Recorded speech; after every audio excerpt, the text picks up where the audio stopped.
Hello friends, आप सभी का स्वागत है हमारे चैनल पे फिर से। बाल विकास और मनोविज्ञान का पार्ट 2 लेकर आए हैं आपके लिए। किसी प्रारंभिक कक्षा में प्रभावशाली शिक्षक का उद्देश्य विद्यार्थियों को प्रेरित करना होगा सीखने के लिए, जिससे वे जिज्ञासु बने और सीखने के लिए ही सीखना पसंद करें। एनसीटीई का पूर्ण रूप क्या है? National council of teacher education. बाल केंद्रित शिक्षा शास्त्र का अर्थ है बच्चों के अनुभवों और उनकी आवाज को प्रमुखता देना। अगला प्रश्न है, आप एक कक्षा में शिक्षक के तौर पर छात्रों को प्रेरित करते हैं। निर्देश निर्धारित कर, साम पट पर का उपयोग करके, दृष्टांत उदाहरण के द्वारा, छात्रों की सक्रिय भागीदारी के द्वारा। तो यहाँ पर जो राइट आंसर होगा वो ये सभी आएगा। कक्षा में किसी विषय वस्तु की परिचर्या के समय एक अध्यापक के लिए आवश्यक प्रथम गति है क्या है? तर्क संबंधी तथ्यों की व्याख्या करना। निम्नलिखित में से कौन सा सीखने के लिए अधिकतम रूप से अभिप्रेरित करता है? इनमें से कौन सा अधिकतम रूप से अभिप्रेरित करता है? लक्ष्यों को प्राप्त करने में व्यक्तिगत संतुष्टि। अगला प्रश्न है, बच्चों को समूह कार्य देना एक प्रभावी शिक्षण रणनीति है, क्योंकि सीखने की प्रक्रिया में बच्चे एक दूसरे से सीखते हैं और परस्पर सहायता भी करते हैं। निम्नलिखित में से कौन सा शिक्षक से संबंधित अधिगम को प्रभावित करने वाला कारक है? विषय वस्तु में प्रवीणता। अगला प्रश्न है, निम्नलिखित में से समस्या समाधान को क्या बाधित नहीं करता है? इसमें अंतर्दृष्टि समस्या समाधान को बाधित नहीं करता है। बच्चों में समस्या समाधान बनाने हेतु किए जाने वाले आवश्यक उपायों में से कौन सा विकल्प सही है? बालक में आत्म पहचान का गुण विकसित करके, बालक को स्वावलंबी बनाने के लिए प्रोत्साहित करके, बालक में भाषा का विकास करके। उपयुक्त सभी आपका राइट आंसर है। अधिगम के प्रक्रम में अभिप्रेरण नए सीखने वालों में अधिगम के लिए रुचि का सृजन करता है। ये आपका राइट आंसर है। निम्न में से कौन सा कौशल संवेगात्मक बुद्धि से संबंधित है? यहाँ पर आपका गतिक प्रक्रमण कौशल संवेगात्मक बुद्धि से संबंधित है। अगला प्रश्न है, निम्नलिखित में से कौन सा तत्व कक्षा में अधिगम हेतु सहायक? अध्यापकों द्वारा बच्चों की स्वायत्तता को बढ़ावा देना व सहायता देना। ये आपका कक्षा में अधिगम हेतु सहायक हो सकता है। अगला प्रश्न है, डैश को एक अभिप्रेरित शिक्षण का संकेतक माना जाता है। विद्यार्थियों द्वारा प्रश्न पूछना। शिक्षण प्रक्रिया में निम्नलिखित में से किसका भली प्रकार ध्यान रखना चाहिए? विद्यार्थियों की सक्रिय सहभागिता का। विद्यार्थियों का आत्म नियमन डैश की ओर संकेत करता है अपने सीखने का स्वयं पर्यवेक्षण करने की योग्यता पर। कक्षा में विद्यार्थियों की रुचि बनाए रखने के लिए एक शिक्षक के लिए उचित है रामपट का प्रयोग करना, चर्चा करना, कहानी सुनाना, प्रश्न पूछना सबसे उचित है रुचि बनाए रखने के लिए। डैश छात्र में रुचि उत्पन्न करने की कला है। शिक्षण, सहानुभूति, समदृष्टि, प्रेरणा। प्रेरणा आपका राइट आंसर है। बच्चों को सीखने हेतु अभिप्रेरित करने के लिए शिक्षक को बढ़ावा देना चाहिए। सीखने हेतु उचित स्थिति और वातावरण का सृजन। अभिप्रेरणा का स्रोत कौन सा है? इच्छा। शिक्षा की किंडरगार्टन पद्धति का प्रतिपादन किसने किया है? हॉवेल ने किया है। पुरस्कार एवं दंड कृत्रिम प्रेरक है। डैश के अतिरिक्त निम्नलिखित सभी के कारण अधिगम अक्षमता उत्पन्न हो सकती है। सांस्कृतिक कारक। निम्नलिखित में से कौन सा समस्या समाधान की वैज्ञानिक पद्धति का पहला चरण है? समस्या के प्रति जागरूकता। शिक्षण अधिगम प्रक्रिया में व्यक्तिगत रूप से ध्यान देना महत्वपूर्ण है, क्योंकि बच्चों की विकास दर भिन्न होती है और वे भिन्न तरीकों से सीख सकते हैं। मनोवैज्ञानिकों के अनुसार अभिप्रेरणा चक्र के क्रमिक कदम निम्नलिखित में से कौन से हैं? आवश्यकता, अंतर्नोद, पृष्ठवान या लक्ष्य। ये सभी सभी आपका राइट आंसर है। बच्चों में संवेगात्मक समायोजन प्रभावी होता है व्यक्तित्व निर्माण में, कक्षा शिक्षण में, अनुशासन में, सभी में। कक्षा में प्रभावी अनुशासन बनाए रखने के लिए शिक्षक को चाहिए कि वह विद्यार्थी जो करना चाहते हैं करने दें, विद्यार्थियों से कड़ाई से व्यवहार करें, विद्यार्थियों को कुछ समस्या हल करने के लिए दें। 2 और 3 इसमें ये आपका राइट आंसर होगा, विद्यार्थियों को कुछ समस्या हल करने के लिए दें। एक आंतरिक बल जो प्रोत्साहित करता है और व्यवहार परक प्रतिक्रिया के लिए बाध्य करता है एवं उस प्रक्रिया को विशिष्ट दिशा उपलब्ध कराता है, क्या कहलाता है? आपका अभिप्रेरण। अधिगम को प्रभावित करने वाला व्यक्तिगत कारक क्या हो सकता है? परिपक्वता एवं आयु। मास्लो के अभिप्रेरण सिद्धांत को कहा जाता है, क्या कहा जाता है? आवश्यकता का सिद्धांत। अधिगम नियोक्ता का लक्षण है, अवधान संबंधी बाधा या विकार। रचनात्मक लेख होना चाहिए, केवल उन छात्रों के लिए जो कच्चे स्तर पर पढ़ते हैं, केवल उन छात्रों के लिए जो लंबे वाक्य को लिख सकते हैं, केवल उन छात्रों के लिए जो समाचार पत्र के लिए लिखना चाहते हैं, सभी छात्रों के लिए। रचनात्मक लेख होना चाहिए सभी छात्रों के लिए।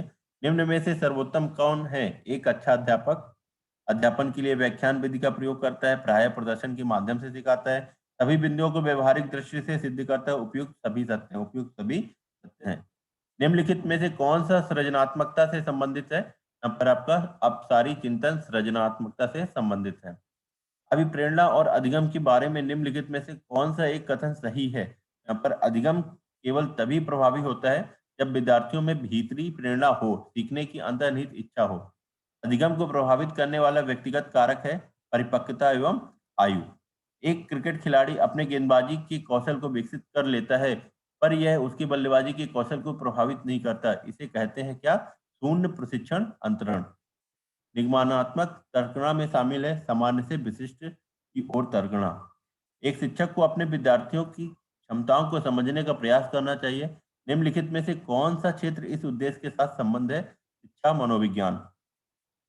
मनोवैज्ञानिकों के अनुसार निम्नलिखित में से किस विधि द्वारा मूल प्रवृत्तियों में परिवर्तन लाया जा सकता है? मार्गांतीकरण के द्वारा। जिस प्रक्रिया में व्यक्ति दूसरों के व्यवहार को देखकर सीखता है, न कि प्रत्यक्ष अनुभव से, उसको डैश कहा जाता है क्या? सामाजिक अधिगम। निम्नलिखित में से कौन सा कारक अधिगम को सकारात्मक प्रकार से प्रभावित करता है? अर्थपूर्ण संबंध। जब बच्चे की दादी उसे उसकी माँ की गोद से लेती है तो बच्चा रोने लगता है। बच्चा डैश के कारण रोता है, किसके कारण? संवेगात्मक दुश्चिंता के कारण। निम्न में से कौन सा व्यवहार भावनात्मक बाधा को प्रदर्शित नहीं करता है? इसमें शालीनता भावनात्मक बाधा को प्रदर्शित नहीं करती है। शिक्षण से अधिगम पर बल देने वाला परिवर्तन हो सकता है क्या? बाल केंद्रित शिक्षा पद्धति अपनाकर। कौशल को सीखने में पहली अवस्था होती है अनुकरण। एक बाल केंद्रित कक्षा में बच्चे सामान्यतः सीखते हैं, व्यक्तिगत और सामूहिक दोनों रूपों में। बच्चों में स्व अध्ययन की क्षमता का विकास किया जा सकता है नूतन साहित्य उपलब्ध कराकर। बालक एक ऐसी पुस्तक है जिसका शिक्षक को अद्योपांत करना चाहिए। उपयुक्त कथन किसके द्वारा दिया गया है? रूसो के द्वारा। बालक एक ऐसी पुस्तक है जिसका शिक्षक को अद्योपांत करना चाहिए, किसके द्वारा कहा गया है? रूसो के द्वारा। अधिगम प्रभावशाली रूप में होता है यदि बच्चे को सीखने के लिए तत्पर किया जाए। शिक्षण शिक्षक डैश के अलावा निम्नलिखित सभी को करते हुए समस्या समाधान को विद्यार्थियों के लिए मजेदार बना सकता है। जब विद्यार्थी स्वयं से कोई कार्य करने की कोशिश कर रहे हो तो उनसे परिपूर्णता की अपेक्षा करने। बच्चों को समूह कार्य देना एक प्रभावी शिक्षण रणनीति है, क्योंकि सीखने की प्रक्रिया में बच्चे एक दूसरे से सीखते हैं और परस्पर सहायता भी करते हैं। ये आपका राइट आंसर होगा। आप देखते हैं कि कक्षा शिक्षण के दौरान कोई छात्र पढ़ाई की ओर ध्यान नहीं दे रहा है, आप ऐसी स्थिति में क्या करेंगे? उस छात्र को डांटेंगे नहीं, नेगेटिव करना ही नहीं है। उसे चेतावनी देने के बाद कक्षा से बाहर निकाल देंगे, ये भी नहीं करना है। पढ़ाते समय उससे प्रश्न पूछते रहेंगे ताकि उसका ध्यान पढ़ाई में लगा रहे, ये आपका राइट आंसर होगा। जबकि ये भी नहीं होगा, उसको स्पष्ट बता देंगे कि या तो वह ध्यान दे या कक्षा से बाहर चला जाए। ये एक चीज याद रखिएगा हमेशा, बाल विकास शिक्षा मनोविज्ञान की अगर हम बात करें तो यहाँ पर नेगेटिव चीजों को नहीं रखना है, हमेशा पॉजिटिव चीजें की ही बात होगी यहाँ पर। निम्न में से कौन सी 90 टू 95% की बात कर रहे हैं। निम्न में से कौन सी विधि प्राथमिक स्तर पर शिक्षण के लिए उपयुक्त नहीं है? यहाँ पर व्याख्यान विधि प्राथमिक स्तर पर शिक्षण के लिए उपयुक्त नहीं है। विनय साइमन परीक्षण द्वारा मापन किया जाता है विशिष्ट बुद्धि का। गोलमैन निम्न में से किससे संबंधित है? संवेगात्मक बुद्धि से। हार्वर्ड गार्नर द्वारा निम्न में से एक को छोड़कर बाकी सभी बुद्धि के प्रकार बताए गए हैं। भाषा बताया गया है, अंतर्वैयक्तिक कौशल बताया गया है, सृजनात्मकता नहीं बताई गई है। ओके। बहुबुद्धि बुद्धि सिद्धांत के अनुसार सभी प्रकार के पशुओं, खनिजों और पेड़ पौधों को पहचानने और वर्गीकृत करने की योग्यता कहलाती है क्या? प्राकृतिक बुद्धि कहलाती है। अधिकांश व्यक्तियों की बुद्धि औसत होती है, बहुत कम लोग प्रतिभा संपन्न होते हैं और बहुत कम व्यक्ति मंद बुद्धि के होते हैं। यह कथन डैश के प्रतिस्थापित सिद्धांत पर आधारित है, किसके? बुद्धि के वितरण सिद्धांत पर आधारित है। बुद्धि के द्विखंड सिद्धांत का प्रतिपादन किसने किया है? स्पेयरमैन ने किया है। तार्किक गणितीय बुद्धि डैश से संबंधित है, किससे? बहुबुद्धि से संबंधित है। एक बालक जिसकी बुद्धि लब्धि 105 है उसे वर्गीकृत किया गया है श्रेष्ठ बुद्धि, सामान्य से अधिक, सामान्य बुद्धि, मंद बुद्धि। तो सामान्य बुद्धि राइट आंसर होगा। गिलफोर्ड ने अभिसारी चिंतन पद का प्रयोग समान अर्थ में किया, किसका? सृजनात्मकता। बालक प्रसंग बोध परीक्षण 3 वर्ष से 10 वर्ष की आयु के बालकों के लिए बनाया गया है। इस परीक्षण में कार्ड में प्रतिस्थापित किए गए हैं लोगों के स्थान पर जानवरों को। अगला प्रश्न है, हावर्ड गार्डनर का बहुबुद्धि सिद्धांत सुझाता है कि शिक्षक को चाहिए कि विषय वस्तु को वैकल्पिक विधियों से पढ़ाने के लिए बहुबुद्धियों को एक रूपरेखा की तरह ग्रहण करें। बुद्धि के द्विकारक सिद्धांत का प्रतिपादन स्पेयरमैन ने किया है। बुद्धि है सामर्थ्यों का एक समुच्चय है। बुद्धि के तरल क्रिस्टीय प्रतिमान के प्रतिपादक कौन थे? पेटल। बुद्धि लब्धि निकालने का सूत्र मानसिक आयु बटे वास्तविक आयु गुणे 100। ये आपका राइट आंसर है। शिक्षण हेतु मानसिक उद्देलन प्रतिमान का प्रयोग निम्न में से किसके सुधार हेतु किया जाता है? सृजनात्मकता। स्टैनफोर्ड विनय परीक्षण मापन करता है किसका? बुद्धि का। निम्नलिखित में से कौन सा समझ के लिए शिक्षण को प्रदर्शित नहीं करता है? विद्यार्थियों को एकांकी तथ्यों और प्रक्रियाओं को याद करने के योग्य बनाना। अगला प्रश्न है, प्राथमिक स्तर पर एक शिक्षक में निम्न में से किसे सबसे महत्वपूर्ण विशेषता मानना चाहिए?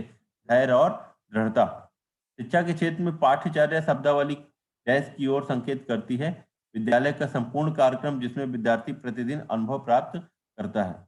एक शिक्षक को अपने विद्यार्थियों की क्षमताओं को समझने का प्रयास करना चाहिए। निम्नलिखित में से कौन सा क्षेत्र इस उद्देश्य के साथ संबंध है? शिक्षा मनोविज्ञान।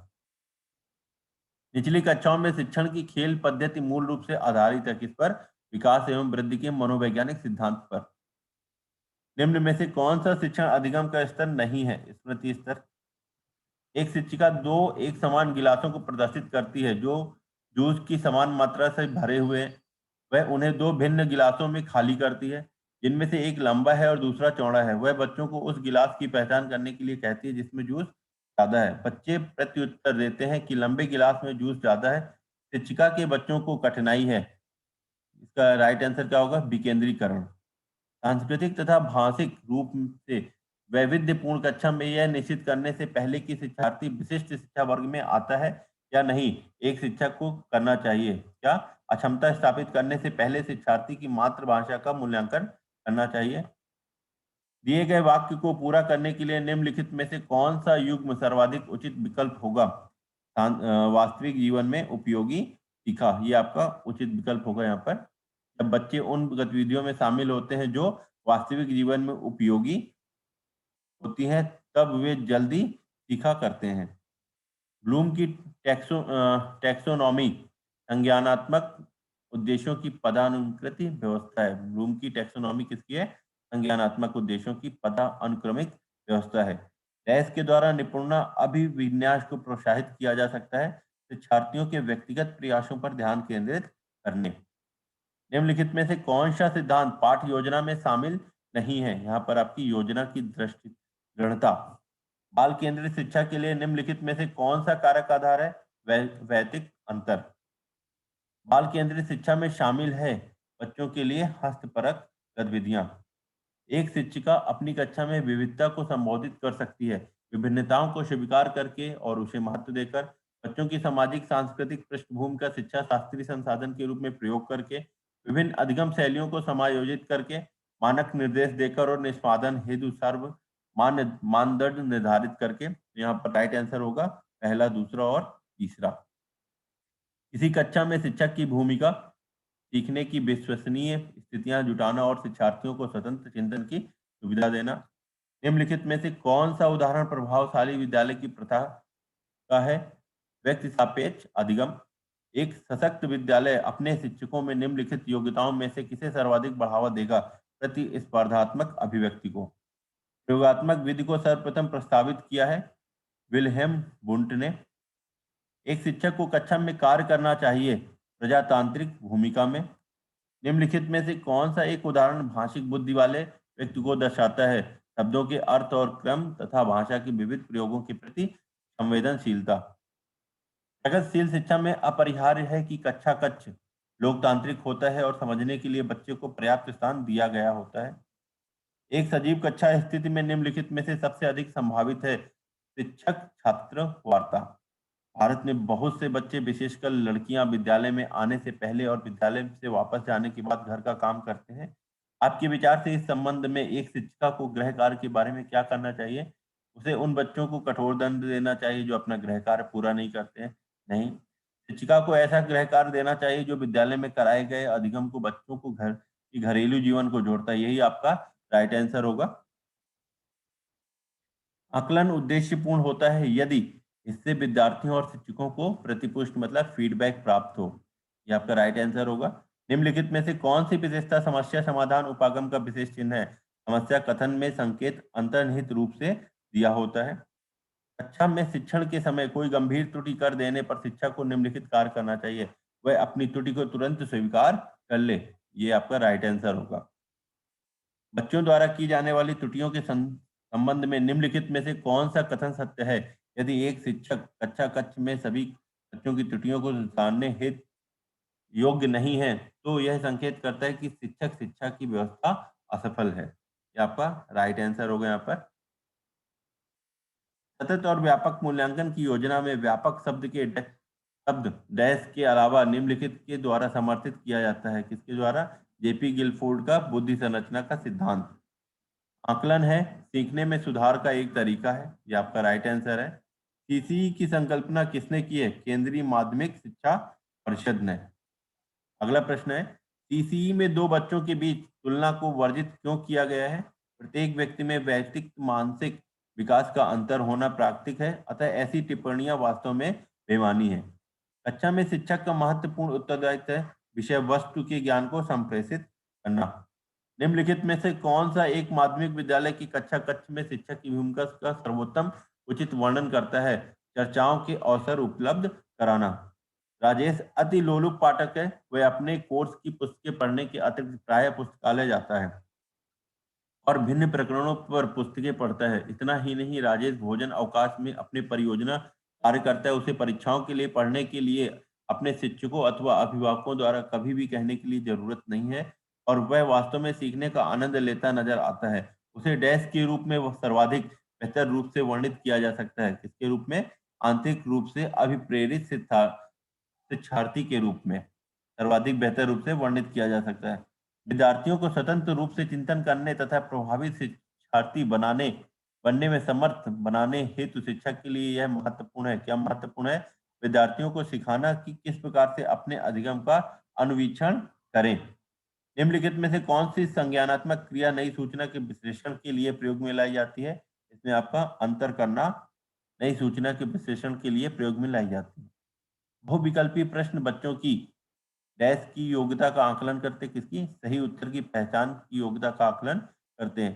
सीसीई में सुस्त, बेकार या फिसड्डी लिखने को वर्जित करने के पीछे क्या है, क्या उद्देश्य है? यह मूल्यांकन स्कूल की शिक्षा के विषयों का है। ऐसी टिप्पणियां उसे जीवन में हीन भावना से युक्त कर सकती हैं। न्यूनतम प्रभावी शिक्षण विधि है, क्या है आपकी? कक्षा में रटना। सीसी में कितने समेटिव मूल्यांकनों की व्यवस्था है? 2। सतत और व्यापक मूल्यांकन विद्यार्थी केंद्रित होता है।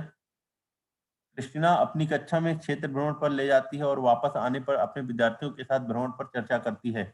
यह डैश की ओर संकेत करता है सीखने का आकलन के ऊपर। सतत और व्यापक मूल्यांकन डैश पर बल देता है सीखने को किस प्रकार अवलोकित, रिकॉर्ड और सुधारा जाए, इस पर बल देता है। ये आपका राइट आंसर होगा।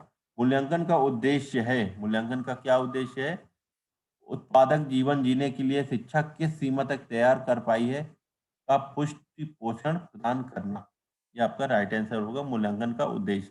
विद्यालय आधारित आकलन क्या है? परिचित वातावरण में अधिक सीखने में सभी शिक्षार्थियों की मदद करता है। ये आपका क्या है? विद्यालय आधारित आकलन है। आकलन को उपयोगी और रोचक प्रक्रिया बनाने के लिए डैश के प्रति सचेत होना चाहिए। शैक्षिक और सह शैक्षिक क्षेत्रों में विद्यार्थियों के सीखने के बारे में जानकारी प्राप्त करने के लिए विविध तरीकों का प्रयोग करना। ये आपका राइट आंसर होगा। यहाँ पर प्रश्न हो चुके हैं। आशा करते हैं आपको हमारे वीडियो पसंद आ रहा होगा। ये बाल विकास और मनोविज्ञान का पार्ट 2 था। हम पार्ट 3 भी लेकर आने वाले हैं जल्द से जल्द। जय हिंद, जय भारत।